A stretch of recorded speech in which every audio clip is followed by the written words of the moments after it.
Most people stop when the odds are 99% against them.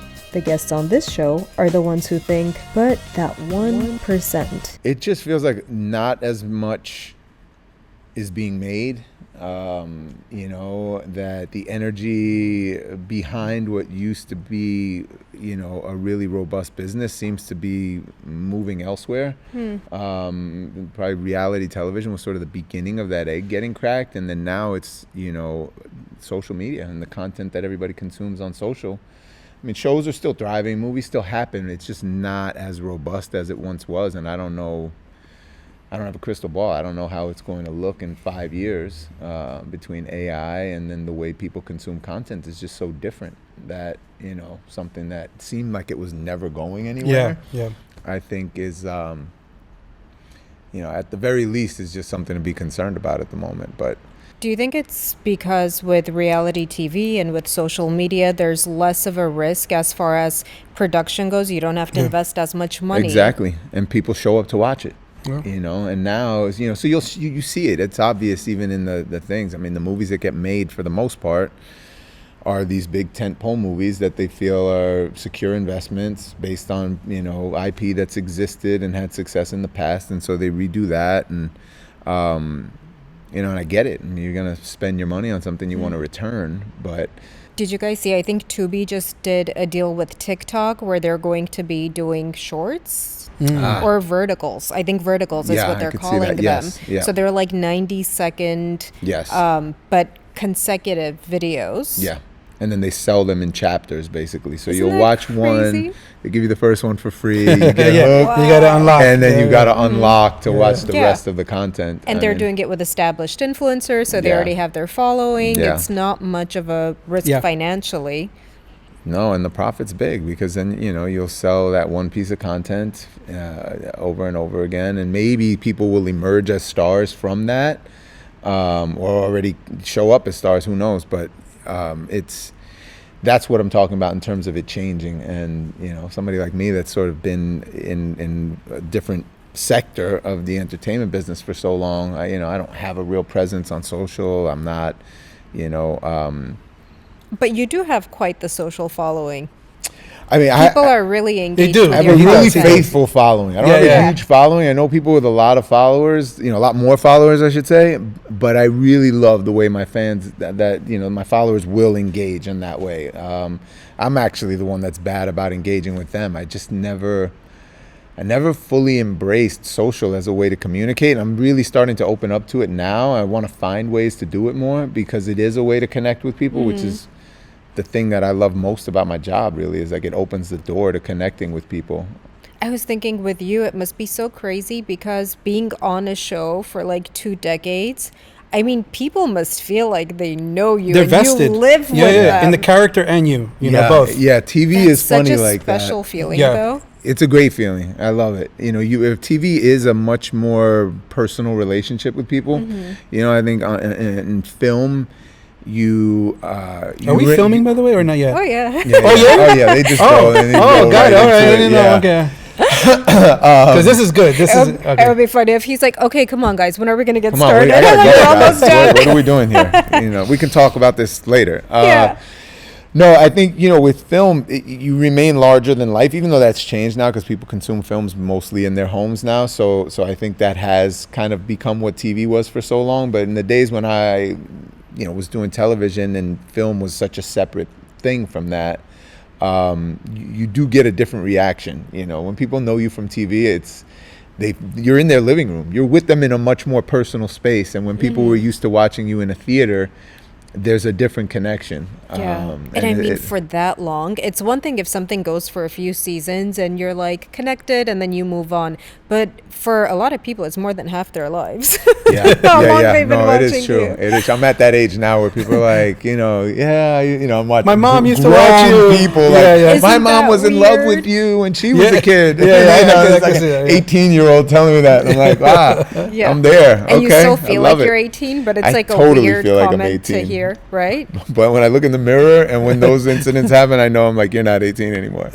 No, but with a mirror, you can't tell because, I mean, Latinos, Armenians, we have that good skin that, thankfully. Hanging on. Yeah. Hanging on. The only indicator for me is the gray hair now. But other than that. Which is easy to take care of if you wanted to, so that's easy. But so is that how your relationship came into play? Were you like, okay, now I need to pivot and do something more than acting and directing? Great question. I mean, I've always been a curious person about a lot of things.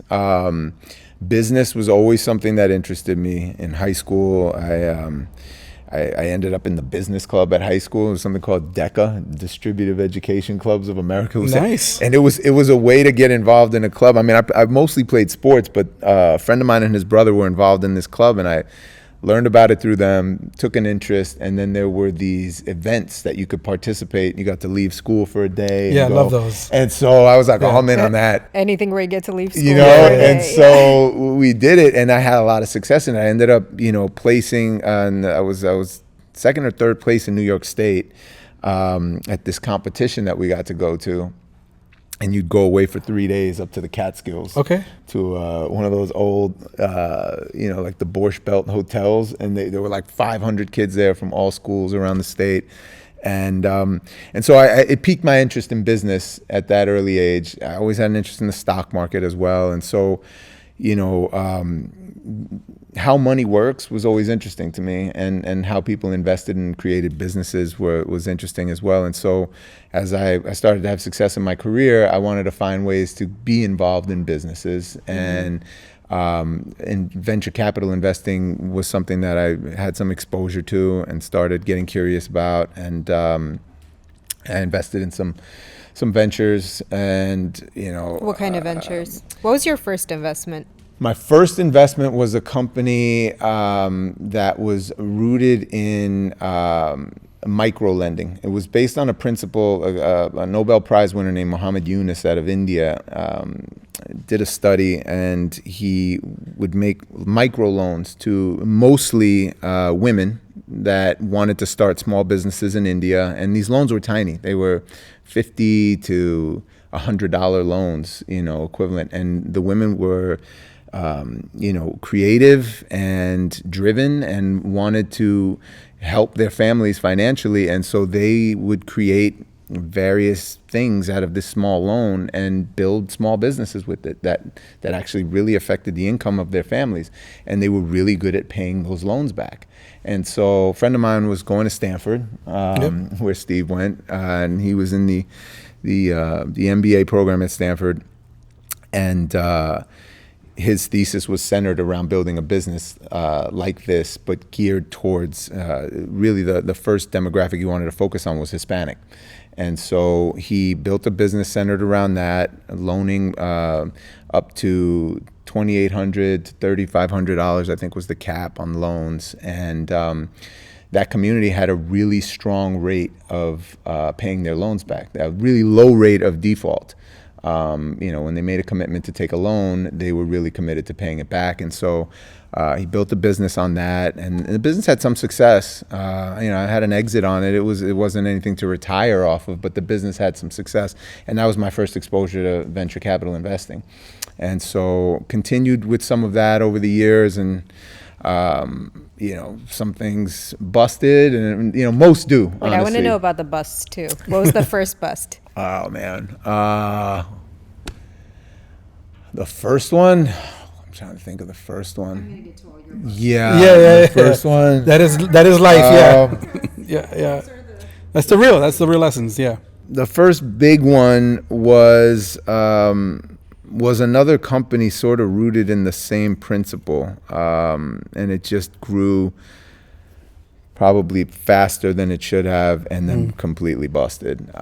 They just got over their skis, and it didn't work out. And another one was a company that was centered around AI. It was early AI, and it was about working at QSR, quick service restaurants, providing service at QSRs, where this AI that was being developed was able to take orders and interface with customers and provide that service, especially at drive-throughs.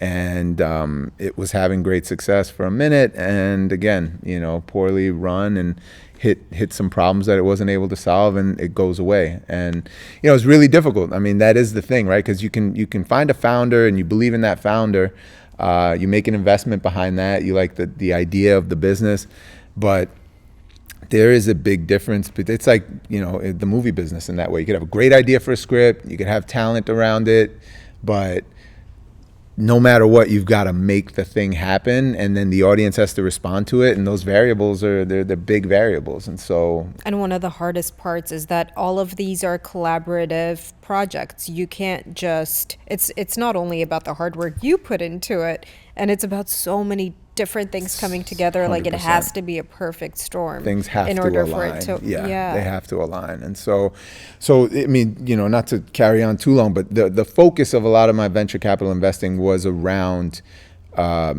a certain demographic. It was about the workforce of America. That was the sector I was always really passionate about. There. Okay. Those first microloans were rooted in helping those families and those people, because I feel like this is the invisible part of our population. Yeah. And I feel like anything that is rooted in servicing them and trying to, improve life for them was something I wanted to not just get behind as a person, but as an investor. Mm-hmm. And that's when Steve came along, it was many years later. Steve had reached out to me. We've known each other for over 20 years. 20 years. Yeah. How did you guys meet? We met through Jesse the Torero brothers. Yeah, through Jesse Torero, yeah. Wait, was that the director? Yes. Yeah. Okay. I remember his music videos. Yes. You've done a lot of music videos. I have done my share of music videos. This is true. You were with the first J-Lo video? Yeah. It's the first J-Lo video. Yeah. If You Have My Love, that was an epic video. I mean, that video. If You Have My, come on, that was huge. It's crazy huge. How that video has stood the test of time. Yeah. I mean, that is one of those things when people bring it up, I'm like, you just never think that something like that is going to be 27 years later. People can still talk about that music video. It was crazy. Before we continue, I do have to ask you what your experience was like working on that video. It was great. I mean, what's interesting is that if you watch that video really, really closely, like almost in slow motion, there are two shots where you see it's kind of dark, but you see a face, and I'm lying down on a woman's lap, and then there's like light being projected on my face, but it just goes quickly. And I mean, it's so fast, right? Yeah. It's more like a creative sequence in the video. That was all I had done initially in the video, because I was just on set hanging out, and they were like, a bunch of friends there, and so I did that little part of the video, and then I don't know, 2-3 weeks later, they were like, look, we need to film some other part for this video. Paul Hunter was the director, and they wanted to add something to the video. They had gotten some money from Apple, I think was the thing. Oh. And so that's why the Apple computers featured there the way that it is, because I think that it was the beginning of kind of corporations wanting to be seen in these videos. The product and placements. So they put the product placement in there. And we went back and shot the whole sequence that was me in front of the computer. Became a whole thing after the fact. And so there was this connection through the computer, this interaction back and forth, that they wanted to, incorporate the internet and make it something. And, and I think it's just interesting in timing wise, because the internet at that moment wasn't what it is now. But that was sort of a glimpse into the future, and it was captured in that video. How were you cast in that video? It was just friends. I knew Jennifer, her whole Puerto crew. Rican connection? Yeah, all of that. Yeah, all of that. And so, it was just one of those things. Right place, right time. Because I wasn't interested. I mean, in those days, I was like, I'm an actor. I don't want to be in a music video. But then he does like 20 music videos. And then I ended up all these, because like most 50 of them, Cent, what's up? because then Jennifer 50 was Lopez. Jesse. Jesse was the director of that, and he was like, hey, I want to get some cameos in there. And, I was on CSI Miami at the time, and so he's like, I just want to get some cameos. Would you come down and do this thing? And I'm like, yeah, I'm a fan of 50's music. I'll come down. And we did it, and it's Jesse, and so it's like, Jesse's family.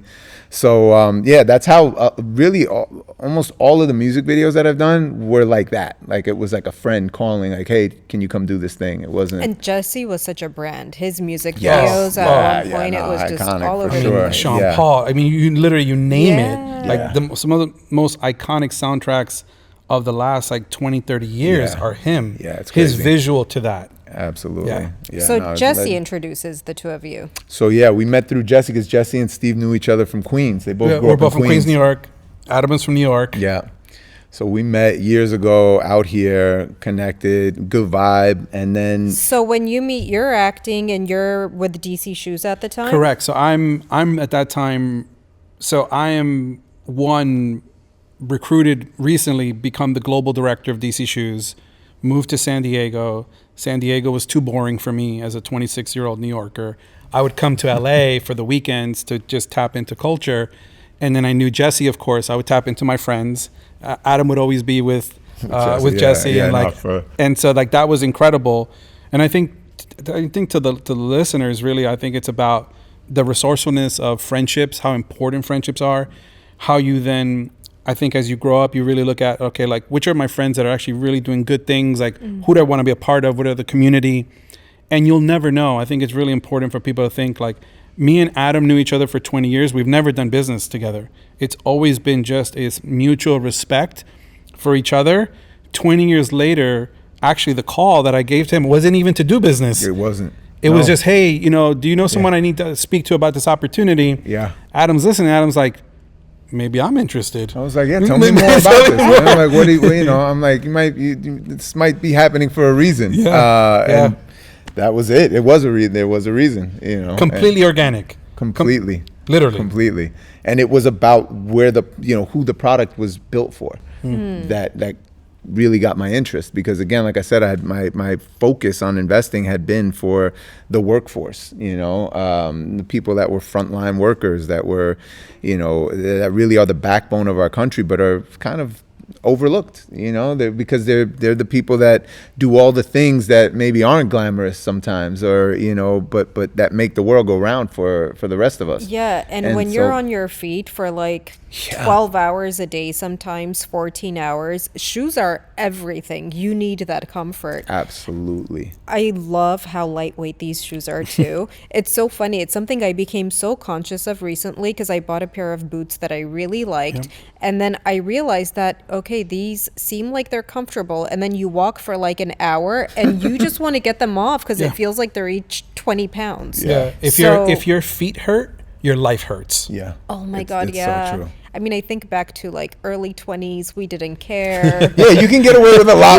You'll sacrifice comfort for fashion. I don't want to sacrifice shit anymore. I am. I have two kids. I want comfort. Yeah. Especially when you're running around after little kids. Oh my gosh. You need to not trip. And that's what I read about these shoes, that it passed like all these tests besides the sustainability. It's also safety wise. Apparently companies lose sometimes a lot of money annually because of all of the injuries that happen at work. Yeah. $70 billion 70 billion? annually. Wow. Loss. Because of shoes that maybe they'll slip and because fall. of slips and accidents. Wow. And if you don't have that safety certification, then when you're going back out to some of the insurance providers, they're not going to cover that slip and fall accident. And what's really horrific about it is that not only do you get hurt as an employee, maybe you're working one or two jobs, or you're a nurse, you're just trying to provide for your family. A lot of the nurses that work with us as part of our ambassador program, they tell us their stories. They have 2 kids, 4 kids. And so imagine if you have 2 to 4 kids, which is already, I can't even imagine. And then you get hurt and you're out for 2 months, 4 months, 6 months. And there's only so much that you're going to get paid, right? The job is only going to cover you for a certain amount of time. Now, the really sad part is that if you didn't have non-slip shoes that were certified, you cannot get covered. And so that was what we saw when we really researched the data. And so if you look at first responders, if they get a code, something comes in, especially in the ER department, they have to go in. So they don't have time to tie their shoes. They have to slip on the shoe. They need to make sure they go, and they make sure they have the traction and safety. And so we looked at all of that from a functionality standpoint. So where did this idea come about? Well, I've been in footwear for 30 years. And so this is my life's work. You nonchalantly said that you were the global director of DC Shoes. How Right, does yeah. one become the global director? I mean, that's kind of a big deal. Yeah, I mean, it's life-changing, changed my life forever. I started 13 years in retail in New York. After that, I was able to forecast that skateboarding footwear at that time was going to be the next wave. Footwear for us as New Yorkers, footwear is a competition. It is literally like the way that you battle. Same thinking of like hip hop and breakdancing, and you battle with your shoes. Like I was going to school every Monday and I was battling, like, what are my shoes versus your shoes versus the whole school shoes? You know, Adam's laughing because that's how serious it was. So what are you exactly basing those comparisons on? Color, style, when did it come out? Did you get them first? How you lace them. I mean, it is so granular. It's a whole culture. Cleanliness. And then from the business side, I looked at it as like, okay, I was already a retailer. So I was like, what can my store be different than anybody else? I started to come to LA in the early 2000s, and we would go to the action sports trade shows out here. I would be able to bring the brands to New York, and for the first time you can purchase them. And so I saw that trend of skateboarding shoes going massive before it hit the runways. What happened was, the crazy story is that they thought I was selling so much DC shoes out of Queens, New York, that they thought I was backdooring the shoes. So the vice president of the company comes to Queens to basically put like a cease and desist or like some type of like lawsuit against the store, because clearly there's no way you can sell that many shoes. And skateboarding, if you know anything about skateboarders wear their shoes till they're completely destroyed, till they have holes in them. So to your point on the cleanliness, in New York, we're wearing the shoes, we want them clean. We want a lot of pairs. So that volume of shoes never happened before. And so long story short, I come in, Quicksilver purchases DC Shoes. They bring in executives from Nike, from Reebok, from MTV, from Gap, from all around the world. We get hired as this new group. We go on $1 billion sales run in 5 years and changed my life forever. That's when Rob Dyrdek was on MTV, and ridiculousness was happening. Even before ridiculous, it was more like Fantasy Factory, and that happened, and basically it changed TV, marketing, entertainment together at the same time globally, and changed my life forever. So what do you feel was the secret behind the success? What was the secret sauce? Behind DC was an incredible product. They had, now with Quicksilver funding behind them, they had the A+ team, right? So we had experts at every single level. And then we had a new product to the market that was able to be exciting. On top of it, like we did the Lil Wayne Make It Rain video. We were doing from Travis Barker. Travis Barker just had his TV show, and we did all the shoes for Travis Barker. We worked on Mike Shinoda's shoe from Linkin Park. We worked also on Cause's shoe, at the very high levels. Meaning they have their own brands? Correct. So in collaboration with DC. Okay. And so now you have Adam Sandler appearing everywhere in DC shoes. So you have all of these moments across multiple touch points, but for the first time ever, you can actually purchase this product across the United States. That didn't exist back then. And then now you have Rob Dyrdek on MTV every single day, right, which you have like a 30-minute to 1 hour commercial. I mean, it was incredible. It changed my life forever. Yeah. How did it change your life? I understood what it was to work with A+ talent, and that changed everything. That accelerates the growth of any company because you have experts. I saw what it was to work and distribute a brand, which is one of the CEO or presidents of DC at the time said, you need to think globally, but act locally. And he brought that perspective. So yes, you are a Southern California brand, but you need to know that you also do business in Europe. You do business in Asia. You do business all around the world. And how are you still going to think globally, but act locally for those regions and grow their different markets? Also, I learned what it is to build millions and millions of pairs of shoes. I understood what it takes to promote it. I also understood what making product for the most elite athletes and Olympic athletes in the world are. Ken Block, rest in peace, who was one of the co-founders of DC, was an Olympic athlete. So imagine your boss is an Olympic athlete. And what type of product are you creating for him? We were doing fire retardant, fireproof shoes that were being raced in rally races on Subarus. And so just imagine all of that learning. So that's why it changed my life. And then how do you act locally? Think globally, I get. But then what exactly are you doing to make sure that you are paying attention to the community that's within reach? Sure. So think of it like easy trend, right? Like let's say for example, in Europe, they like to wear low profile shoes. Mm-hmm. So they don't like big clunky shoes. If you look at the trend, like even now with the New Balances or the Miu Miu shoes, they're like really low style sneakers, right? All the cobblestones and having to walk everywhere. And just style, right? Because that was the way that they would dress at the time. So we would have a DC shoes with a low profile. So that's one way. We're still a DC shoes, but we're acting local for that region. And so it's really taking upon global trends and being able to say yes to them and accept them, but doing your way with your DNA. So basically you walk away from this going, okay, I have learned all of the essential parts in creating something successful. And now you have this formula in mind and what you want to do on your own. Yeah? Correct. Okay. So tell me about how you embarked on your own journey. Yeah. So after that, I actually moved to China. I learned how to speak Mandarin Chinese. How do you decide to move to China and why? I joined. He says everything so casually, like it's just. So I just moved to China. No explanation necessary. Yeah, exactly. So I come to LA. I leave DC Shoes. I come to LA. I become one of the co-founders and president of a company called Android Footwear in the luxury footwear space. We saw affordable luxury as a product. We designed product for the Justin Bieber tour. We designed the whole OMG tour.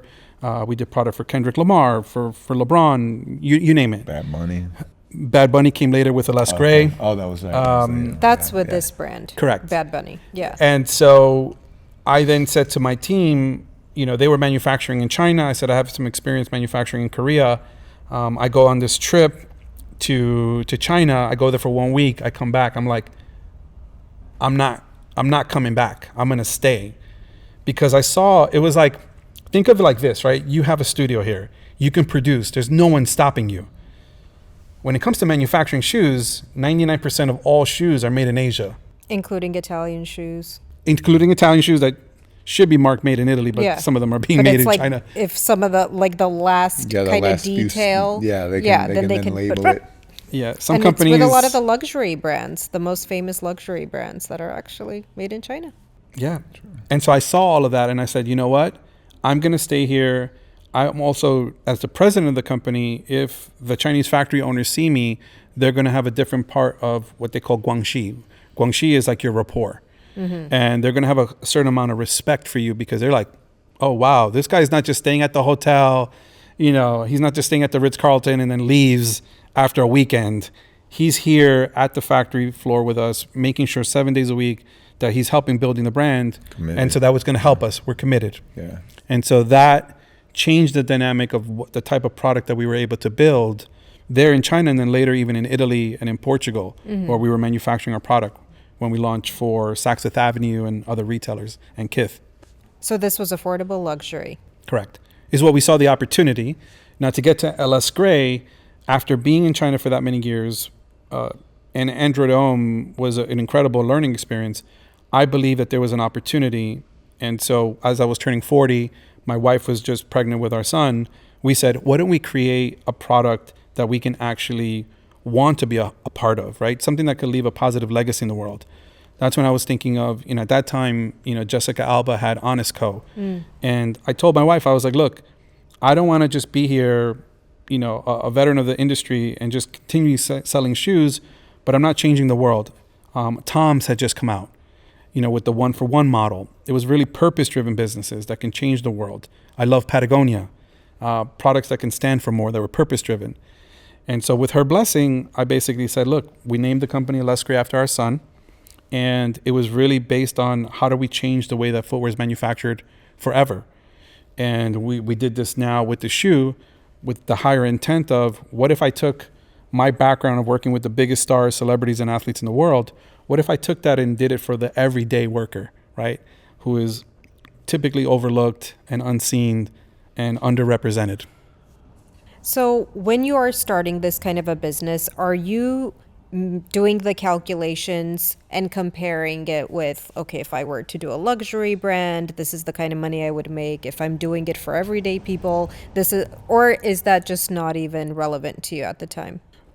For sure it is, right? You look at any business, you're supposed to look at the TAM, you're supposed to look at what the, total available market is and what you can take, right? What's the total addressable market that you can take from that? And with this business was different, right? This business is data driven in that sense. What I love about it is that it started, the initial response was that we wanted to create a purpose driven business that created affordable, sustainable footwear for the masses. That is how the idea of the company started. And then as we looked at it further, when we started to launch our product, we saw that companies like Crocs, they're doing $4 billion at retail a year in terms of sales. They're doing $13 million a day. Wow. And so when you look at the type of revenue that is behind this type of product, that's injected molded product, you look at that. And we looked at the market and said, okay, what if we created a new way to manufacture? What if we thought, once again, this like think global, act local. What if local is the new future? And that's why 100% of our product is made locally here in the US. I see that you're repping Walmart. Yeah. And that's a part of what Walmart is doing now, right? They're trying to get products that are manufactured in the USA. Yeah, so Walmart has a $350 billion budget to goods that are made, assembled, and sourced in the US, which we are a part of. And their goal is to create 750,000 jobs.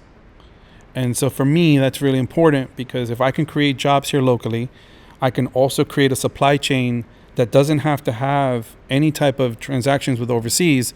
We now have global supply chain resilience.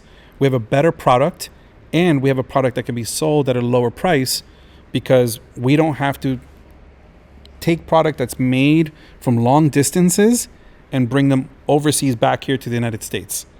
And what if we gave that saving back to the customer? And that's been the unlock. Oh, but all that work you did in China. Yes, to learn to not do it. That's right. Yeah, to learn that it was, to learn, and the pollution was terrible.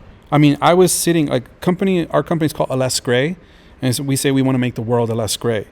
Because I was sitting and living in gray skies full of pollution. I mean, in Guangzhou and in Beijing, you can't even see the sky. You literally cannot see the sky. I was there in a horrific time when I was in Beijing once, and I saw that you could look up into the sky, and they were looking at the sky through a teleprompter. Wow. Can you imagine? Wow, because you couldn't see it. The smog. It's kind of like a weird sci-fi movie, right? That's crazy. Yeah. Very dystopian. And so I looked at that and I said, you know what? I felt bad for the actual people that work there and live there. And when you think about it, cheap is not cheap. Someone always pays. So then you guys meet. Well, you already met 20 years ago, but you guys meet about the shoes. And where does that conversation go?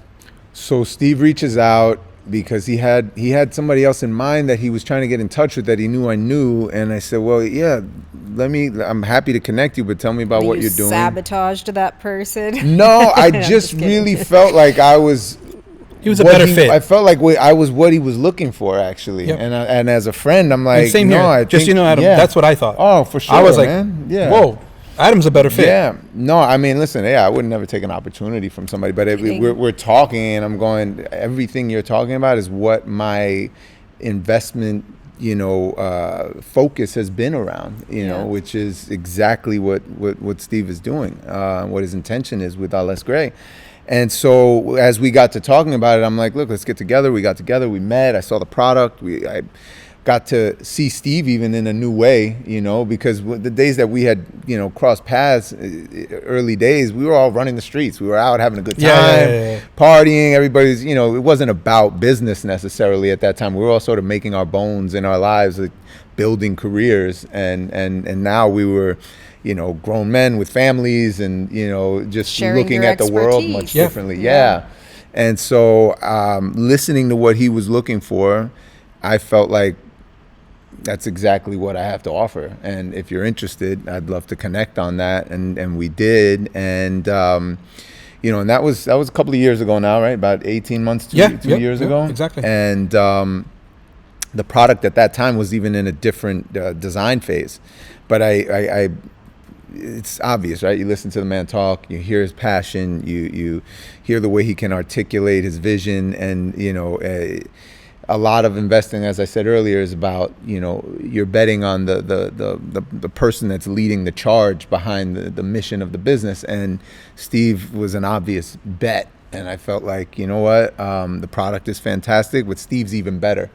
And about 4 months ago, 3-4 months ago, we reconnected. I mean, we stay in constant contact, but we had reconnected specifically so he could show me the new design in person. I had seen some mock-ups, but I hadn't seen the actual new design of the shoe. And when I saw it, I was visually blown away, because I'm like, oh man, this is it now. This is at a place now that I think this shoe is beautiful. I think when you saw this one, they do look very cool. I mean, those are for you, by the way. Thank you. Yeah, this is exactly the color I wanted too. Although all the colors are really cool. Check it out. I mean, it's elegant, but it's because look, it is a chunky shoe. There's no doubt, right? But when you compare the look of that shoe to anything else like it to me blows it away. I mean, I have not stopped wearing my shoes. Since, we're gonna be matching. Yeah. Nice. Yeah, I first of all, you went to Disneyland in these, huh? You went to the Disney test. Yeah, I did a Disney. That was it. I mean, after that, I was sold on another level. I'm like, I gotta go out Billy Graham style and preach the awesomeness of this product, because I was completely blown away. I mean, obviously I have an involvement with the company, but anybody that knows me knows, like, I'm not good at faking anything. I'm an actor, but in terms of faking real emotion or real passion for something, you're gonna know how I feel. I'm not, I don't really have any other products that I've ever pushed, in any way, because I hadn't found something that I could get behind in the same way. And I'm just blown away by this product and what it can do to change people's lives that are on their feet all day. I mean, even in my profession, I'm on my feet 12, 14 hours a day. And you'll probably notice now that I'm going to say it, if you watch the next time you watch a show, it's rare that you see people's shoes, right? Unless you're watching Sex and the City and it's all about the shoes, right? You might see a wide shot, and then there are people walking and clearly they have whatever footwear they have on. But most of the time, as we film things, we start out with a wide shot usually. Once that wide shot's been established, all the camera angles close in. You have no idea whether somebody has shoes on or not. But you're on your feet that whole day as an actor, as somebody in front of the camera. I know what it is to be on your feet that much all day, every day, and my body was starting to pay a price for it. I developed plantar fasciitis, and I was having a lot of... Wait, what is that? Plantar fasciitis is when there's a tightening of the tendon that wraps around from the bottom of your foot and connects through your Achilles, I think, and goes up your calf to the back of your knee. And that tendon, when that starts to get tight, it becomes extremely painful. I mean, really, the pain even to take a step, like when you wake up, you can't even... Some people cannot even take a step barefoot. Yeah. No, I mean, if I was barefoot and stepped on like one of my kids' toys or something, I literally would go down to the ground, because the pain, I mean, look, that hurts no matter what, but it was next level painful. I mean, something as small as a pebble on the ground would send me to my knees, because that area was so sensitive. And I'd been dealing with it for about 3.5 years. Couldn't figure out how. I was stretching. I was doing everything that I thought I could do to, improve it. And it was not getting better. I finally went to a podiatrist. Podiatrist made some orthotics for me and told me to get a shoe like a Hoka. And I got the Hokas, and the Hokas were really helpful. I didn't like the fact that I felt like I was, they didn't have a level of stability that I liked because of the cushiness, and they didn't have a wide toe box, which I had come to like in a shoe. My feet felt cramped in them, but I was still wearing those up until 3 months ago when I put this shoe on for the first time. I was like, damn. This feels amazing. This shoe feels incredible. And then over the course of a week, I was like, I'm going to commit to wearing these and see how my feet feel. My feet have never felt better than they do in these shoes. I love the way they feel on my feet. I can be on my feet all day. I did the Disney test. I'm going back to work on Criminal Minds in a couple of weeks, and I can't wait to have this as my everyday shoe on set. Obviously going to get them for my whole cast. But, like, it's unbelievable what a difference your feet make in every other aspect of your life. You said it at the beginning. You said that, you know, if your feet aren't happy, your life is not happy. If your feet hurt, your life hurts. Your life hurts. And it's, I so mean, real. I was getting home from work because obviously I have to suffer through it every day. So I'm at work on my feet all day and coming home, and my kids want to play or they want to do, and I really, all I could think to do by the time I got home, I just wanted to sit. I didn't want to do anything because it hurt. Like, and I'm not, you know, I have a pretty high tolerance for pain, and this was excruciating. And it is amazing when your feet feel good, how much it affects the rest of your life feeling good. You know? So true. Yeah. So what's the strategy with these shoes? So right now we're focusing on frontline workers, primarily nurses, to have, so for the first time ever now, there will be, which we launched at Walmart, is you have high quality, safety certified shoes that are made at affordable prices for the whole country. And so that's never existed. So then instead of selling to individuals, are you able to work with companies so that they buy in bulk? We are. I mean, Portos, I saw you on the interview. Dave's Hot Chicken, I saw you on the interview. You know, so like this is the other side, right? There's the impact side, and then there's the amount of people that you can change their lives. There's 112 million frontline workers in the country. It represents 60 to 70% of all jobs in America. So you're looking at 6 to 7 out of 10 of every job in America. And so this is the country, right? And when you look at it in specific positions, now they can have a shoe that's more comfortable, that's affordable, and that really gives them back their life, their time back. And so that to me is really incredible. We're really focusing on nurses and frontline workers. So you keep mentioning that it's affordable. Price point it's really kind of a difficult thing for businessmen to decide. How did you kind of establish the pricing? What were you taking into consideration? And then what are you kind of putting on the scale as far as your costs go? Because it's really amazing that you're manufacturing in the USA, but I'm sure it's also more expensive. Yeah, so the difference is, so you're right, it is more expensive in terms of the quality materials. But what we saw is that really, when you make a product, distance is the highest separator between cost. And so when you look at the distance that it takes, so let's say you're making something at a factory in China, which 99% of all shoes are made overseas. So we are but that 1%, right? Nice. And for us, what we saw was that if we're able to change that and create products here locally that don't need to go from overseas, and if the product's made vertically, then you don't have that added cost. And so when you look at it and where it ends up, the price is actually lower than what you would have done. So you the customer, get a higher quality product because we're paying for made in USA premium quality materials, but the end price that you pay as a consumer is less. So this shoe is $60 and it comes with a medical grade insole. So this is the magic sauce. Oh. So which is massaging pebbles. It has the heel support, the anatomical bridge support, arch support. All of that is done for you, which typically another shoe at this quality level will be $100 or $120. This shoe is $59 with the insole, and now also free shipping from Walmart. So are you working with, what are foot doctors called? Podiatrists. What? Podiatrists. Podiatrists. Yes. Are you working, like, how are you kind of figuring out what exactly it should be like? Yeah, so we actually have one of the podiatrists reviewing the shoes at Cedars-Sinai, and then now also Adam's doctor as well. He just ordered a pair for him. Yeah. Nice. And they're getting, doctor they get, that's the difference, right? You can have, because the podiatrists are the ones that you go to and you want their recommendation. And they're actually getting the most amount of views on YouTube and TikTok. So podiatrist content is like big. Oh, yeah. This is going to be my new jam. Like I've never said the word before, and it's kind of a tongue twister. Yeah. I swear to God, this almost turned into like the immigrant podcast because I realized somehow all of the guests that come on my show, they have like these crazy cool immigrant stories. Oh, amazing. Yeah. So we end up relating. I never thought that's something that we could sit down and just relate on, you know? It's a great idea, honestly. Yeah. I mean, you think about the people that have changed this country, a huge portion of them have been immigrants. I mean, the story on the owner of Portos. Yeah. My wife and I were watching the That was episode. great. We were watching the episode last night. Wow. I mean, Great. her story, Yeah. what she went through.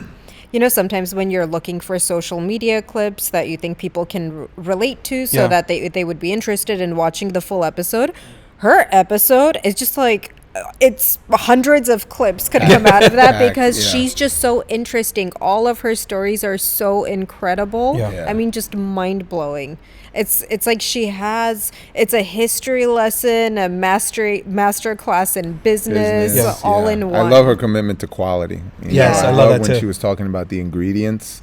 You know, And she's so that passionate about it. the butter Yeah. they use and the chocolate is this. Yes. You know, it was Yeah. like And now that's she's like, what all it these takes. totally, and she's like, these Beverly Hills restaurants, you know, they're selling you dessert for $14. I'm selling you the same chocolate for Right. $4. She's got Yeah. receipts. Yeah, Yeah. she is. Yeah. Yeah. That was But you know awesome. what was interesting that I think maybe you have in common? I'm curious about that. It's something I learned from her. I always wondered with Portos, I mean, they have these huge spaces, and you think about how high the rent must be, or even just buying, if you're buying instead of renting, how expensive that must be. And she said, yeah, but we're in the business of volume, and that's how they're making their money, and that's how they're able to actually keep their food affordable. So is that kind of your business model where it's more based on volume so you can actually make it affordable for people? Yes, exactly. That's it. And you know, that's with Walmart, we now have distribution. We can service 95% of the country within 2 hours. And so Wow. to me, that is the opportunity, is to create a new supply chain that is more efficient, that the shoes are made in less than 10 minutes with near zero water waste. And so when you have that locally and you're able to create this using technology and innovation, you can then pass that on to the consumer at a better price point, at a higher volume. And so for us, that's what we're focused on, is that, to me, the impact that we can create for the 112 million frontline workers, but we also look at it like, what if the largest hospitals in the country were also able to have shoes that were more affordable, that were also carbon negative. So the shoes are made out of algae. And so we take algae from California waterways and repurpose them into products. And so you're taking It's so hard to imagine. Like, how does that even work? well, even if you think of the beaches here, right? Like in Santa Monica, you always see that you can't swim in them, or you can't go to them in Venice because of the pollution. And so that algae is pollution. And so in smaller lakes and waterways, that's also a pollutant. So we take this pollution and turn it into a solution. And to me, that is the future of manufacturing, is like, how do you take things, make them better, make them local? And then really it's like, if you look at a hospital being able to create that kind of product, a lot of them have procurement.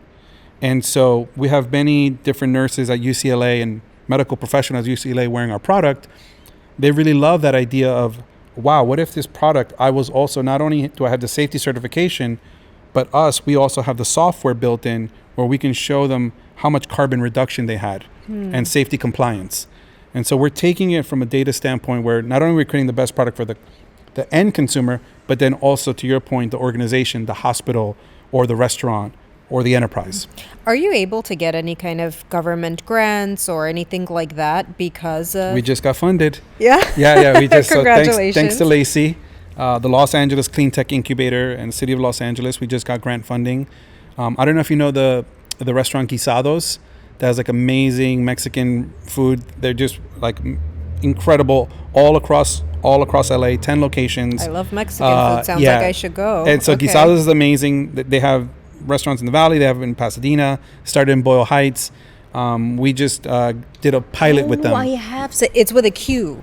With a G, but it looks like a Q. Oh, guisados. Guisados. Yes. Okay, I Yes. have seen it. They're mainly tacos, right? Yes. Yeah. Exactly. Okay. And so although we even just, if I was lying, I couldn't have been wrong. But yeah, but I really do remember because I was looking for good Mexican food on Yelp, and they have like crazy reviews. So Yeah. yes, I have seen them. Yeah, so through the funding, through Lacey, we were able to have now over 150 frontline workers across all of Los Angeles have high quality, comfortable, safe footwear.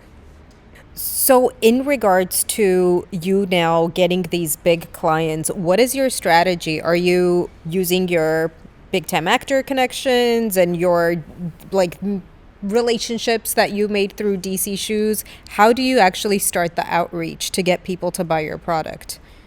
I think, we're trying to use what we've got to get where we want to go. And part of that is, I'm fortunate enough to have a platform and people that might be interested in what I have to say, as well as other relationships. And, I'm just such a believer in the product and in Steve's mission to get it out there for people that, and as a user, knowing the difference that I feel at the end of the day in terms of my energy level and the way my body feels. And I want people to feel good. So we're basically on a mission now to get the word out, put the product on people's feet, and hopefully have them do the rest of the marketing for us by word of mouth. What's the hardest part? I think the hardest part, we already did it, right? Which is create that 1%. And so we know that now we are one of the only companies in the world and the only company to have safety and sustainable certification made here in the US. That was the hard part.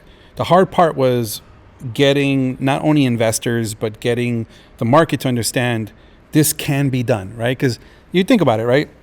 This is what I love about your show too, is that it's really about the underdog, right? If you look at that Dave's Hot Chicken story from 900 to $1 billion, valuation is incredible. They started in like a little back side of a parking lot. Yeah. Right? Yeah. And now to be where they're at is that story of like, hey, I have an idea. I want to bring something to the market that customers are going to enjoy. And what if we can really change the way that footwear is created? There is no American comfort footwear brand. Everything we buy is made in China, mostly, or made in Europe. It's made overseas. And so what if the future you had the opportunity to buy something locally?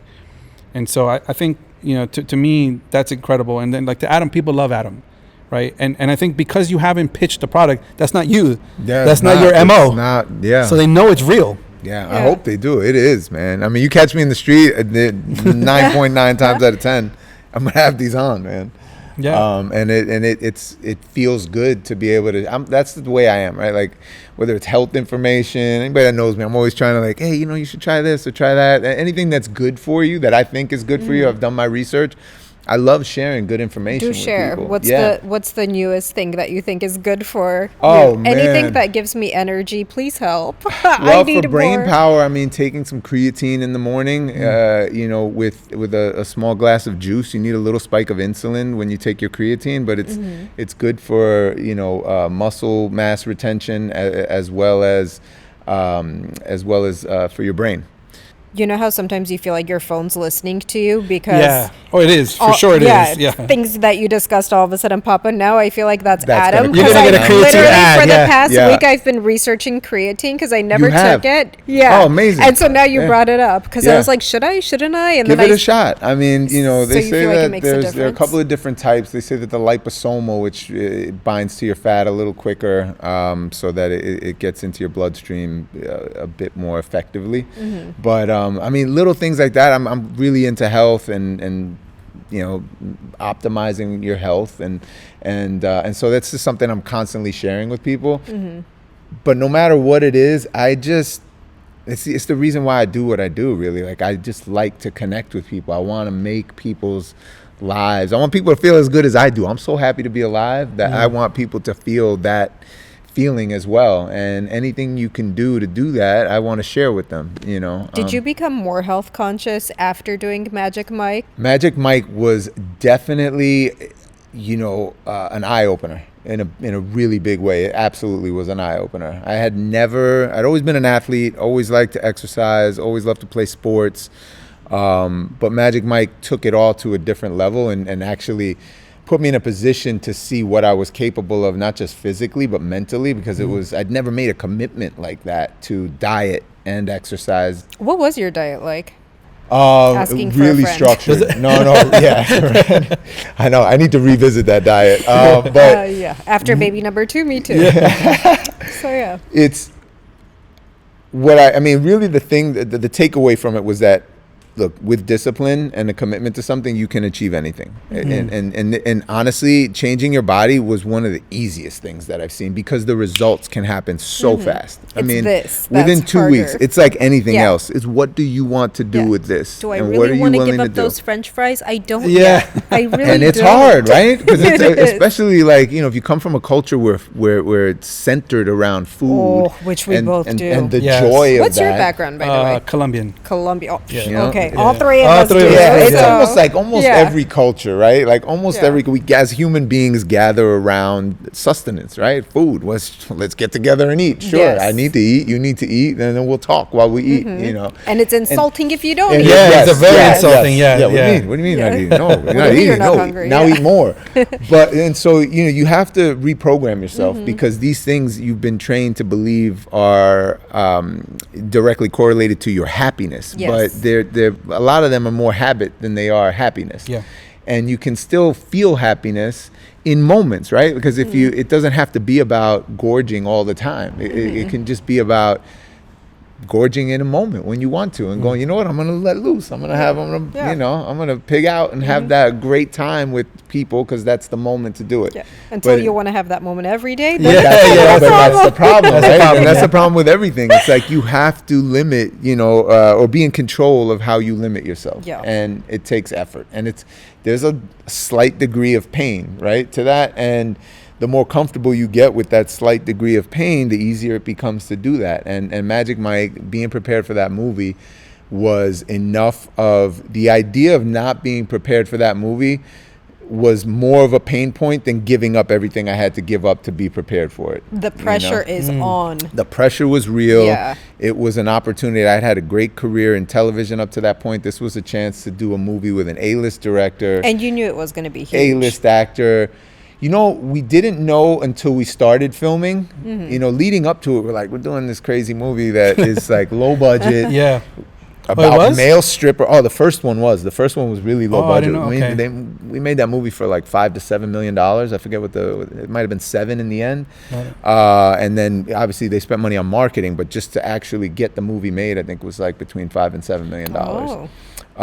The first one. The second one we spent more on, but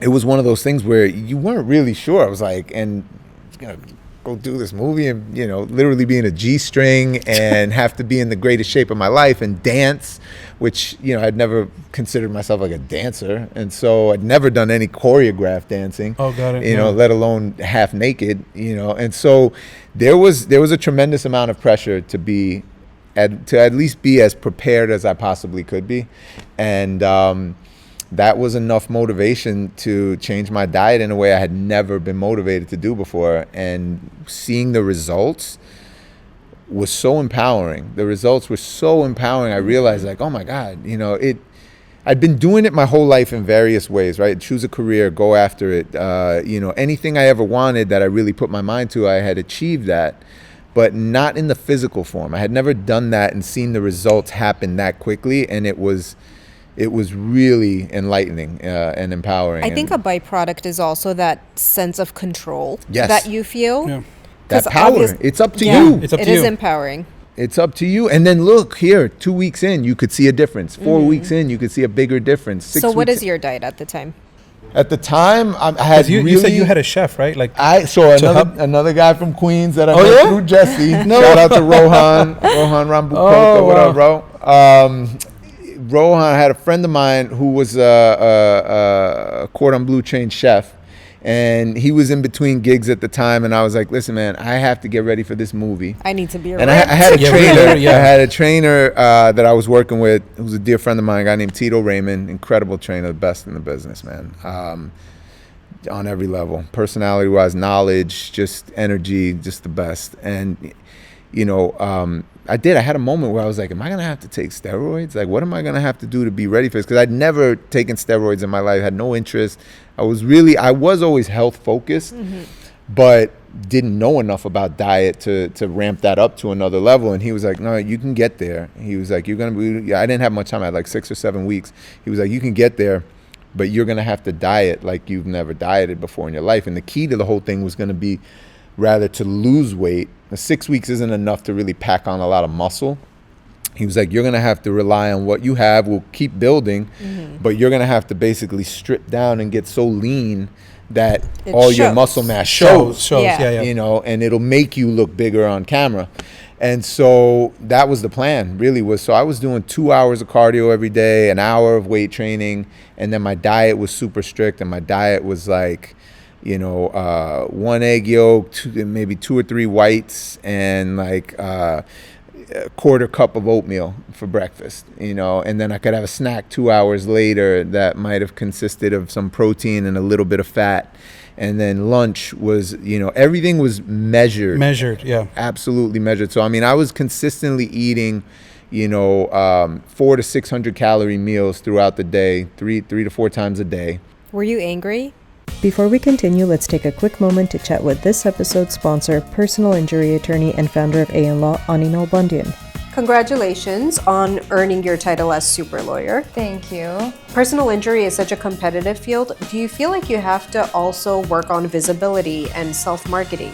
Absolutely. I feel like it's a saturated field. What's one thing people say after a car accident that can completely ruin their case?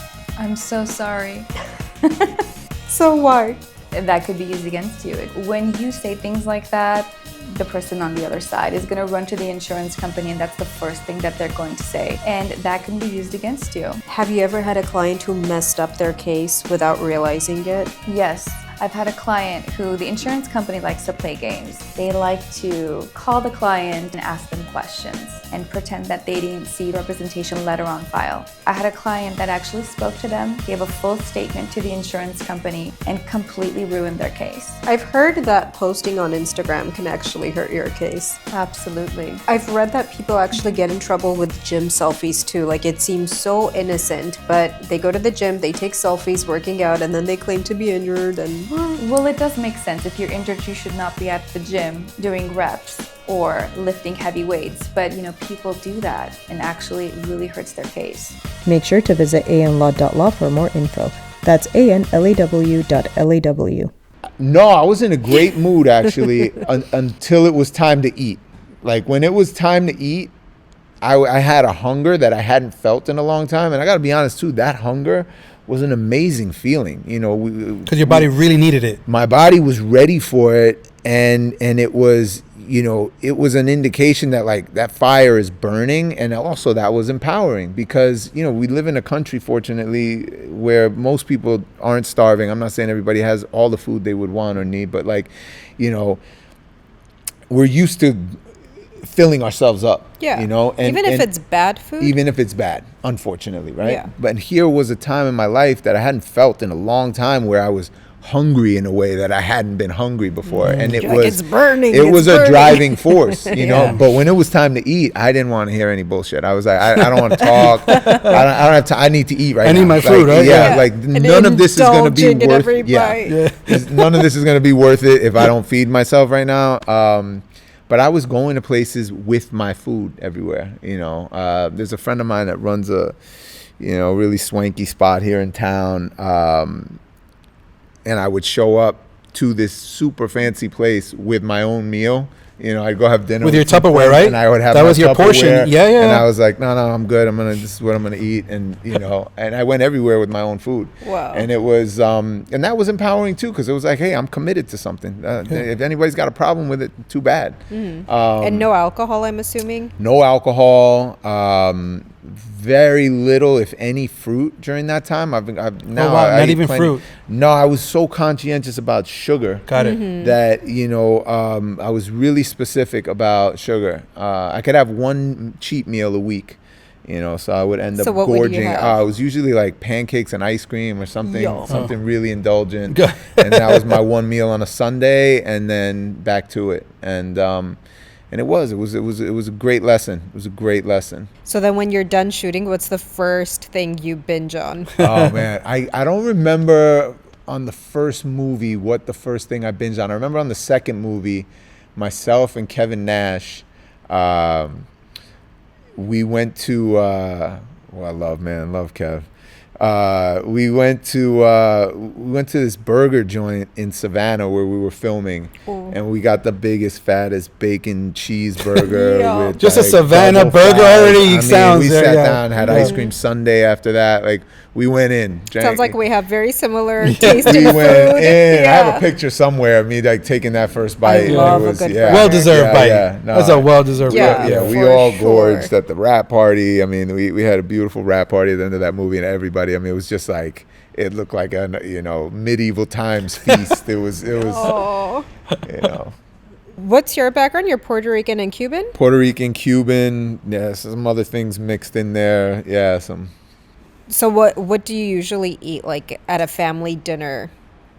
That's specific to your culture. My fallback, I hadn't had it in a while actually. My wife on my birthday, she was like, "What do you want to eat tonight? I want to make you dinner," and I wanted my grandmother's rice and beans, and haven't had them in a long time. She passed away a couple of years, and it had even been a little while before that. So I was like, I want Elsie's rice and beans, and she had taught my wife how to make it, before she passed. And so we had steak, rice and beans, and a chocolate cake last week for my birthday. And arroz con gandules. Gandules. Yeah. Actually, she didn't make that. That would be fun to try. I may have to do that myself. Yeah. But I haven't had a good arroz con gandules in a while, man. How similar or different is Colombian food? Very different. Because that's the cool thing about also New York is that you have you have so many nationalities, right? So you've eaten almost every food, but there's the nuances. Like even arroz con gandules or his grandma's rice and beans are different than even like on my wife's side, who's Mexican. She'll have like white rice with like pinto beans, which I didn't really eat that. Colombian beans are a little bit different. The way that we eat our dishes, the way that we do our rice. So we're typically white rice. You guys have a little bit more colored rice. So and even the spice and the texture, just from Colombia to Puerto Rico, is so different. My new jam is Peruvian food. Oh, Peruvian is incredible. Peruvian food too. Yeah. The ceviche is I hear. I'm not big on seafood, but that green sauce that they have, I don't know what it's called. Chimichurri sauce. No, I don't think it's chimichurri. It's like different one? Spicier, and it's the consistency is lighter. Chimichurri is kind of thick, so like ají. Right? Is that what it's called? Ají, which is like a little bit. It's lighter, has more like lemon, and it has like the cilantro. Yes. Yeah, so it's lighter. Yes. Ají. Oh, it's so good. But like you could mix it with anything. You could put it on pizza, burgers, eggs. Like it just makes everything taste amazing. But I think also like culturally we're similar besides the food and the love for food. I think we're similar in the sense that you guys also seem to really enjoy community and back each other up. Like there isn't a lot of divide. I would hope so. I gotta be honest. I don't know. I want to believe that's true.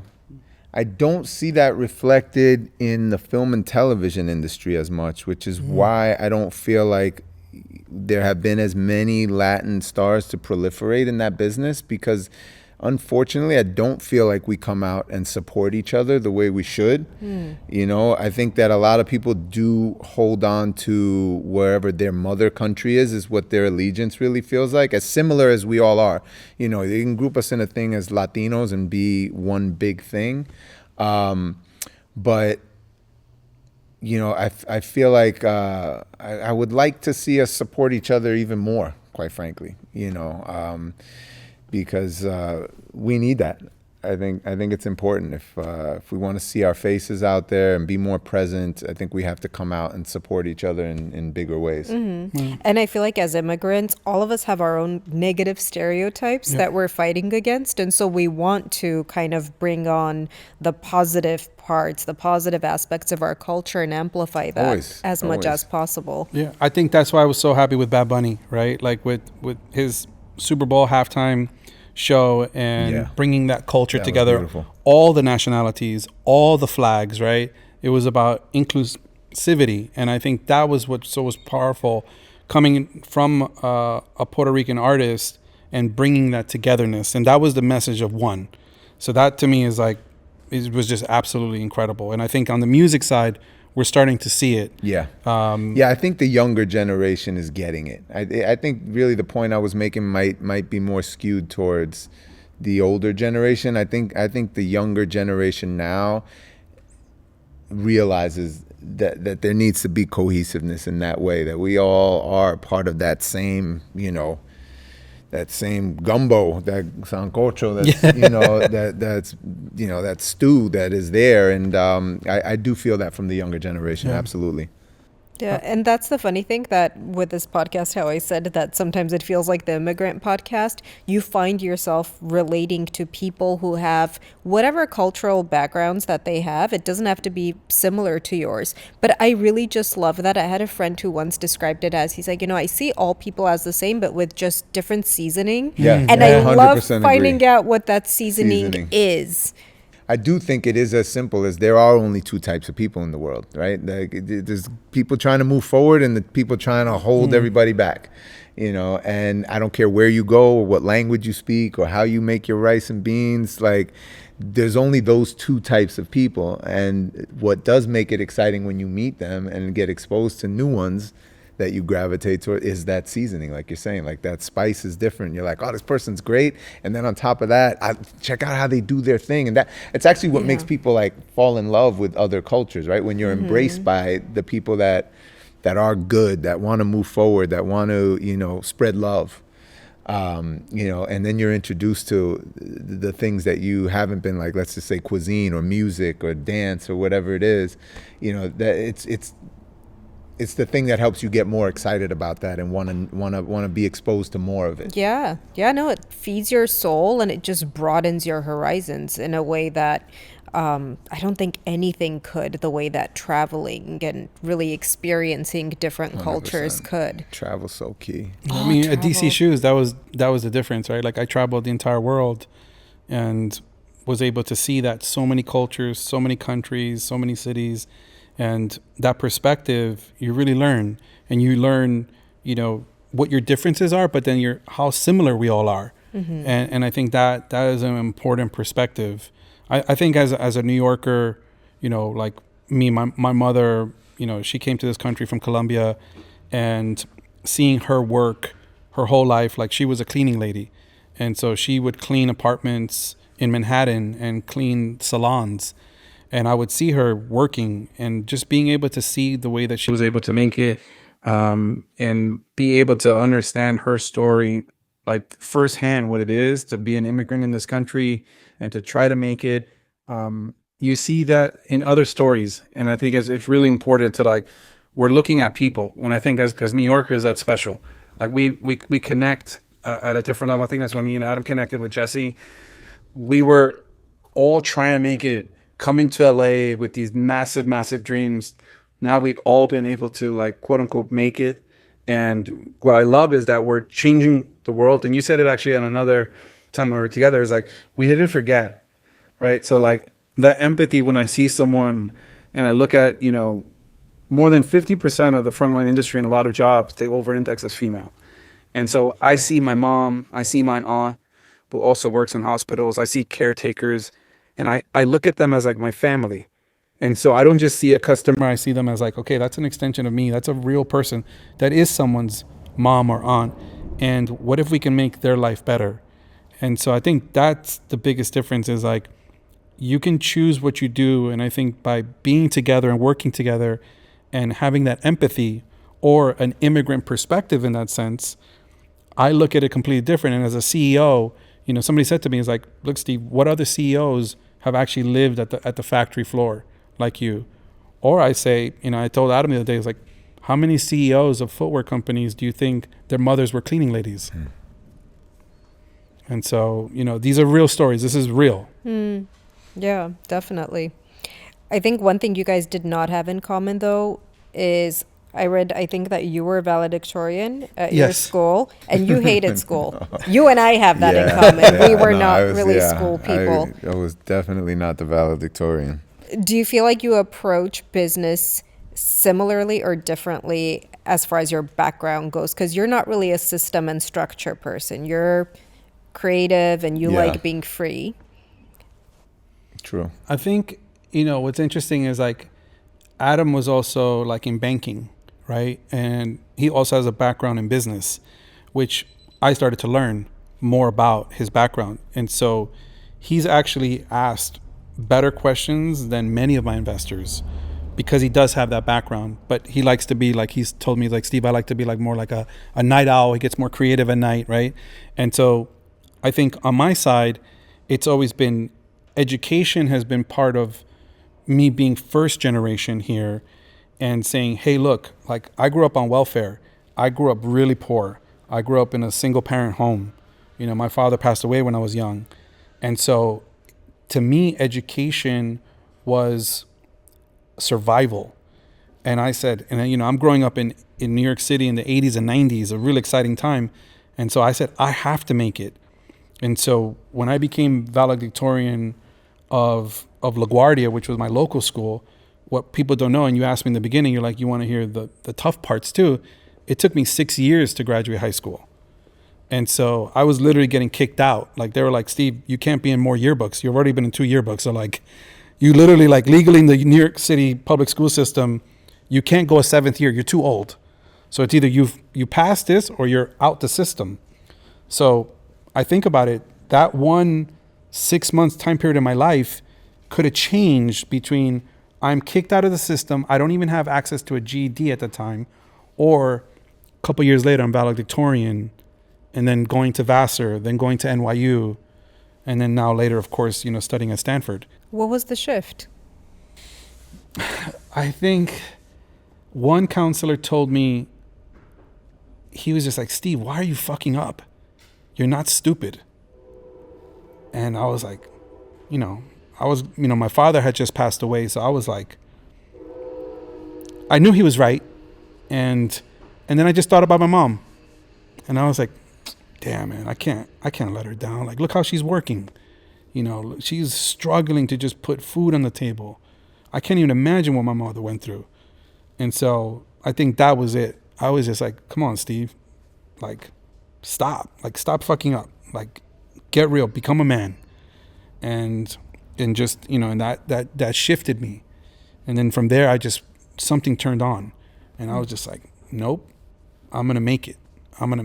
And look, you know, it's an incredible story. Like, I think for me, a couple years ago, there was a story that happened, and I was the only Latino CEO with a company being distributed at Foot Locker.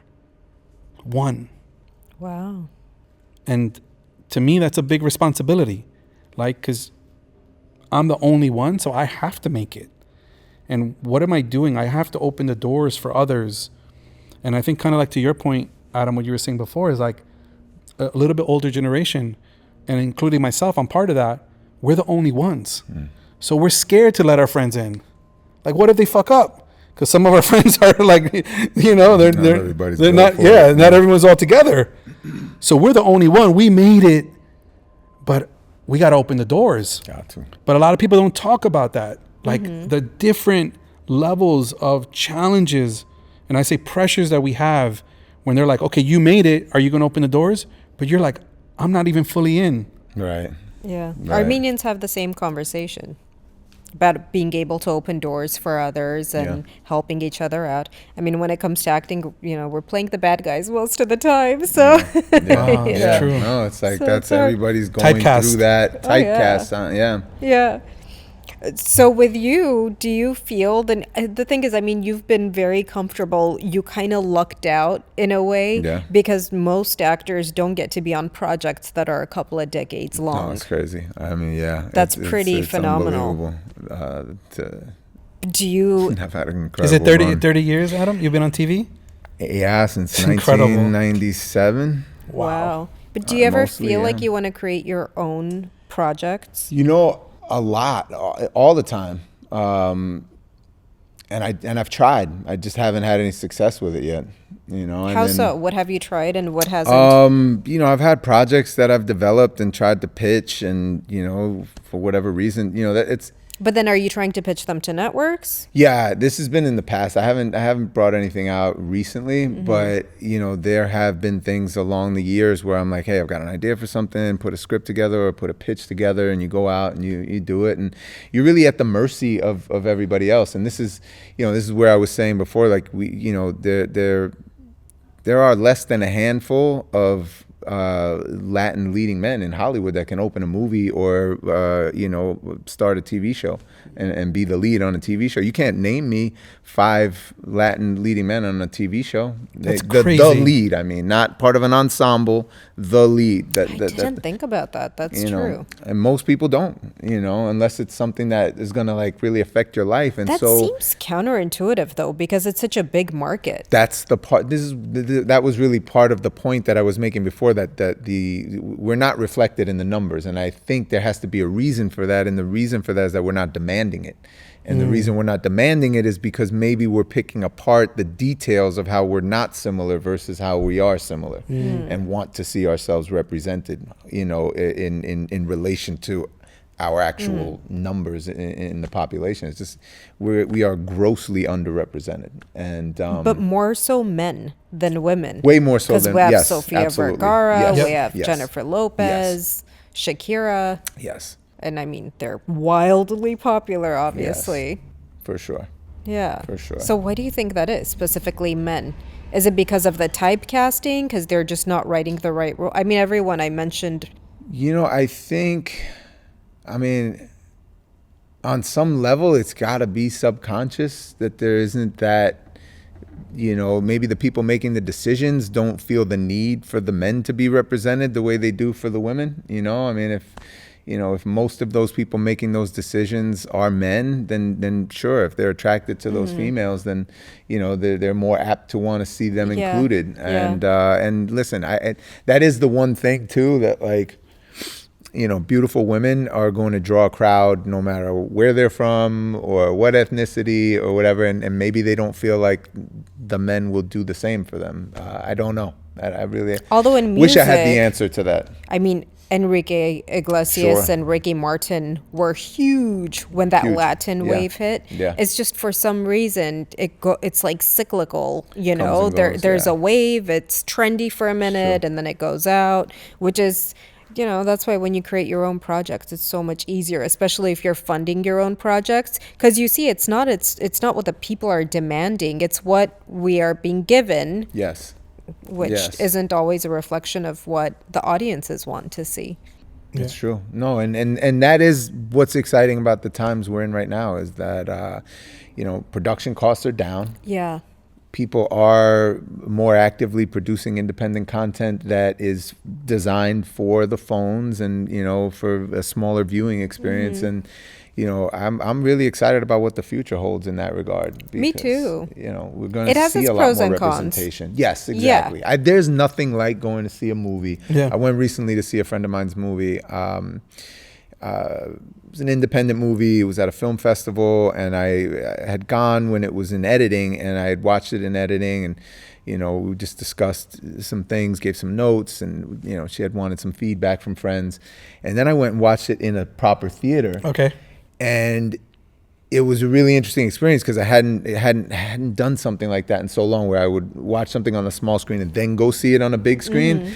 And I was reminded of the magic of sitting in a movie So theater true. and how different it makes that experience. I really hope we get back to that on some level. I mean, Yeah. I know we'll continue to consume on our phones and iPads and televisions at home, but it was so different and so special. And I'm like, I miss this. I actually miss being in the Totally. theater with people like Yeah. this. Totally. Yeah. I think it's also just because of how busy people are. I love movies, but having 2 small kids at home, it's really hard. For Yeah. sure. We Getting miss out of the watching house, movies, the but- expense of it, everything. It's a lot. The time. And that's Yeah. why you do end up watching shorts. But what was actually kind of funny is, I don't know if you guys saw Ben Affleck's and Matt Damon's interview on Joe Rogan. I saw a clip. I didn't see the whole interview.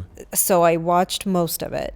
And there was a part where they were talking about how production is so different now because they already know that people are kind of tuned out half the time. They're watching Netflix while they're doing a million other things. While they're scrolling their phones. True. Yeah. So he's like, you have to repeat the plot like 8 times, and it kind of kills the movie. It does. It changes the way that you make films now. I'm hoping that that's the big change and it will be a very difficult change to make, but it's like when you try to over-engineer something for the wrong reasons, when you're trying to engineer for the lack of attention someone's paying to the spectacle you're creating for them. We're going to rob the house now. It's about to get robbed. Get ready. Who cares? You know what I mean? You're like, who cares? I don't need to watch because they're going to keep telling me. Exactly. It's like, you see somebody whose mommy does everything for them or daddy does everything for them. They don't need to pay attention for themselves. So I'm really hoping that, with more independent and maybe less expensive production, people are willing to take the chances and say, hey, I'm going to make something great here, and if you want to track and stay on the ride, good for you, and if you don't, I'm not going to pander, and I think that it's going to require those types of efforts to create the change that will inspire people to go, oh no, did you see such? No, you got to watch it. You got to watch it, and you got to put your phone down to watch it. Like, you really have to watch it, and we need to get back there. We need to get back there because for so many reasons. Our minds are in too many places, and it's a good thing to get back to being able to focus in on something and then focus on something else separately, not trying to do too many things at Definitely. one time. I think the demand will be there. I think the demand will be there. But definitely the one upside with the internet and YouTube and all of that is just that it's democratized the field a little bit, because I've worked at the studios and I've seen that they're just used to casting a certain type of people, and they don't even think about at all straying from the norm of what they're used to. And so a lot of people that are really talented, they're just not given a chance. And now if you could create your own chance, and I mean, it's so true for older actresses as well, who started their film production companies and started casting themselves as the leads before they were told that, oh, nobody wants to see you after the age of 25. But turns out they do, Absolutely. So it's really great that at least it empowers you to be able to take control of your own career. Yeah. Well, thank you guys. This was fun. It's been nice getting to know you guys. Yes. Really nice. And thank you for my pair of shoes. These are super cool. I can't wait to try them on. I'm so excited for you. Are these the size 6? Yeah, so that's a 7, and This then is we the also 7. have a 6 and a 10 for you. Yeah. Cool. They look great. Nice. They look great. So good. Thank you guys so much. You're very welcome. They look really cute. I hope you like them. Yeah. Comfortable and lightweight. Yeah, they're also like with the wide leg pants. They look incredible. I was just gonna say normally a wider leg, but they look great. They look great with like that. these leggings. I actually they really love do. chunky shoes. Yeah.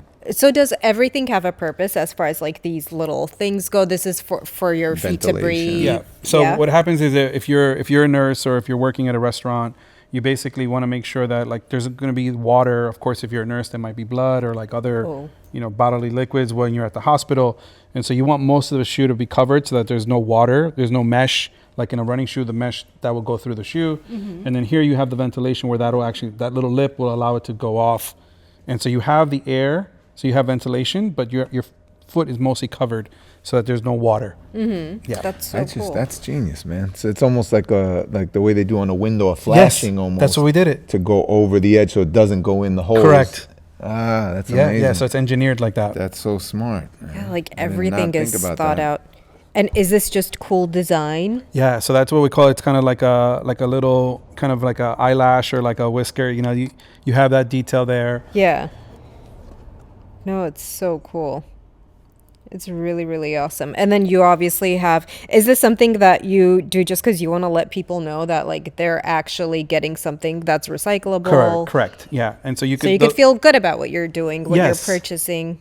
Yeah, much different than Crocs, which are gonna, made of petroleum-based product. Yeah. It's not even good to have directly on your skin, honestly. Like I don't know if you've seen any of that talking about health tips. I've been seeing Don't wear Crocs. Well, they are really toxic. Yeah. And, people wear them barefoot a lot. And, you Ooh. don't want direct contact with a petroleum-based product on your skin like that all day, especially as your feet sweat and your feet absorb.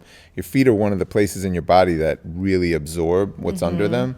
And so, having something like that on your feet is not a great thing. Yeah. And made in USA, how many products do Yeah. you get to purchase nowadays that you can say this was made in America? Like we don't do a lot of manufacturing here the way we once did. And, the fact that this product is made in the United States by people working here in the US and That's giving important. back in that way. I don't think there's anything, more American than that. I agree. In I a think it's company so important. started by a first generation immigrant. It is the American dream story, That's so true. It's another thing that I absolutely love about the product. And Yeah. And then so why Walmart specifically? Is this the first big distribution that you have with these shoes? No. We launched with REI, so the product that actually sold out. That tan color sold out at REI completely. We launched at Nordstrom. We've sold to Barney's before, and so we have global distribution. But we really looked at it in terms of where does the average everyday frontline worker shop at? The masses, right? So like mass retail, that is Walmart. There is no Got bigger. it. And so for us, we looked at it in terms of what if we positioned the product to be available to more customers. And so there is no bigger than, in terms of footwear distribution, than Walmart in the world. So it's really positioned for a massive market with the largest retail distributor in the world. And then how does a new business actually get distribution with a Walmart? I mean, what would, if there's a young kid watching who wants to This is start great a story. brand? You got to tell the whole story. This is great. it took over a year and a half. I did more work than some of the work that I did for Stanford to get into Walmart. Just so you know, the amount of presentation level, compliance, how incredibly detailed and meticulous that their staff is, their sourcing team. And for us, this is not just, hey, you go into Walmart. If you think about it, this is Fortune 1, right? This is more revenue than Apple, more revenue than NVIDIA. This is the largest business in the world. And so you have to treat it that way.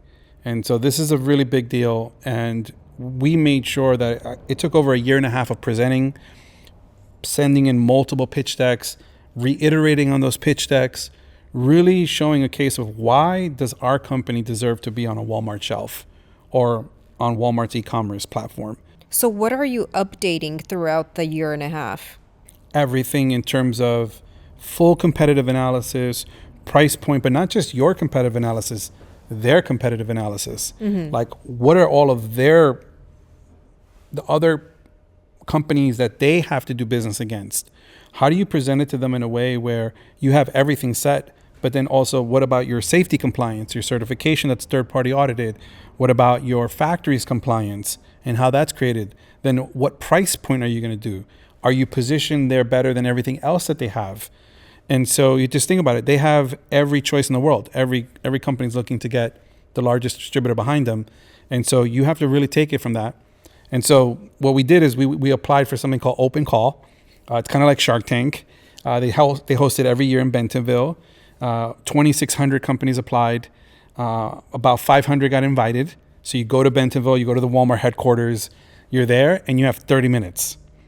And so kind of first day, you're there for orientation with all of their C-suite and executives. Next day, everyone's waiting. So you got a guy holding a ladder. Another guy is holding like tortilla chips. The person behind you has baby diapers. It's like a circus.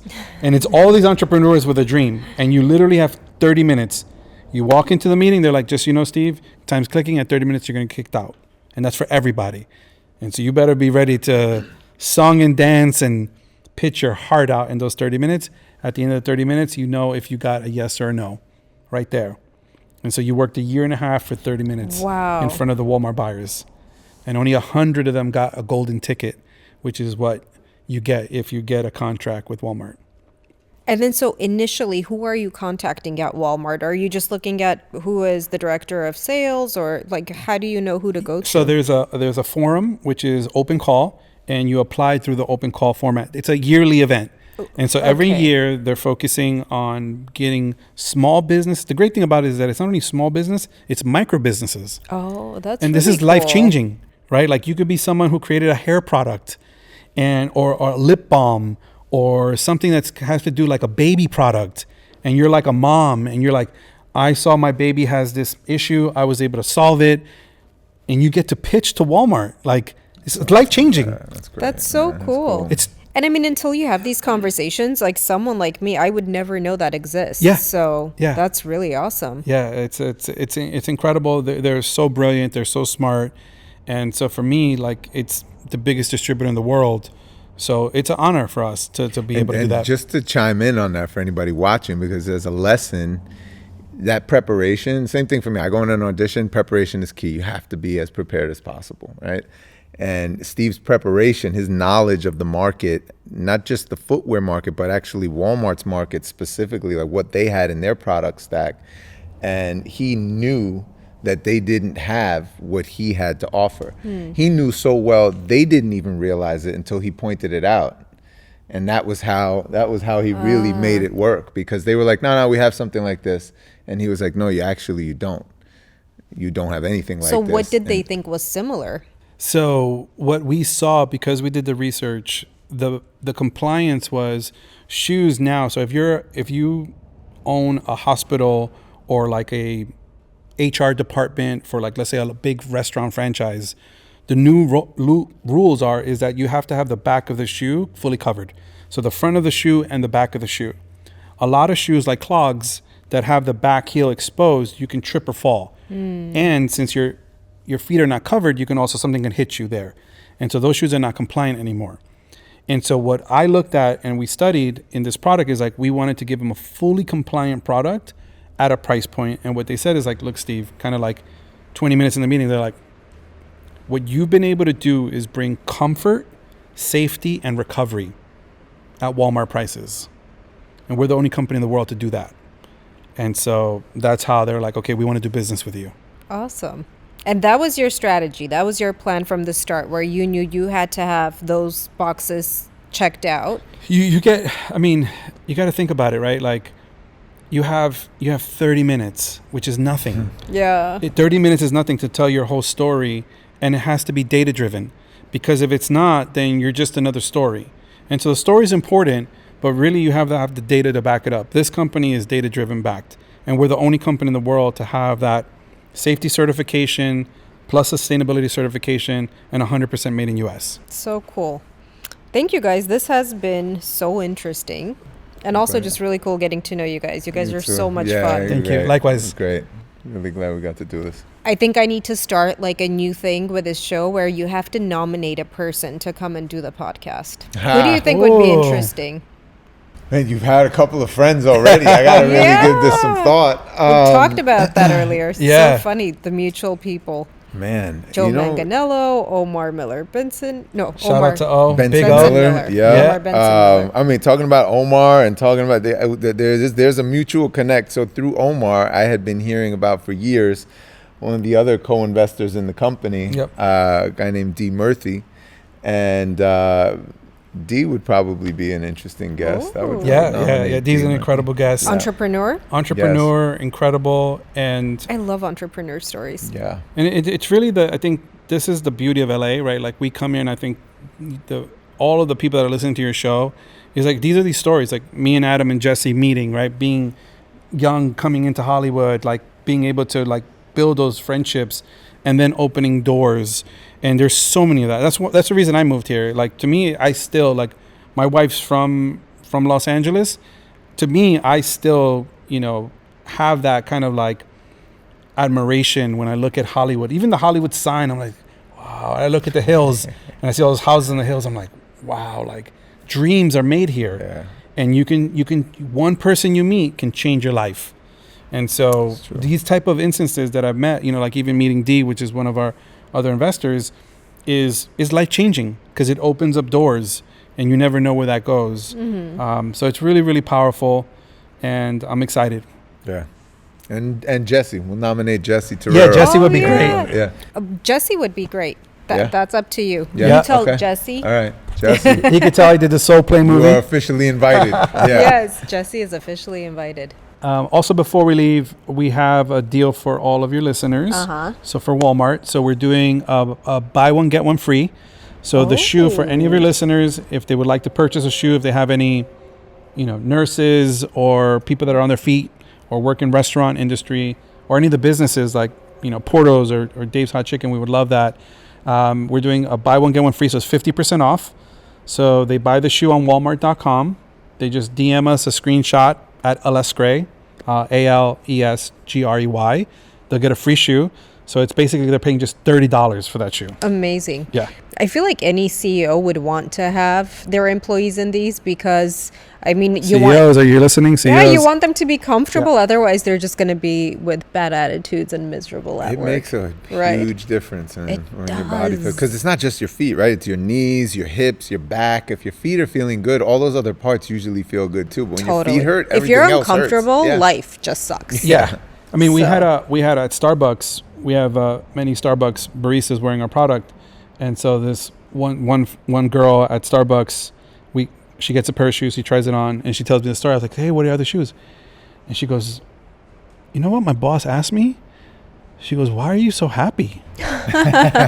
and she goes and leans over to her boss. She goes, because I'm comfortable. Oh. And literally, I almost teared because I was like, that's it. That cool. That was it. That's was rewarding. That's it.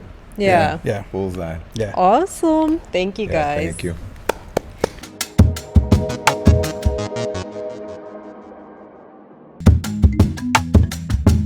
If you enjoyed this episode and you want to help us grow, all you need to do is subscribe to our channel and drop a comment.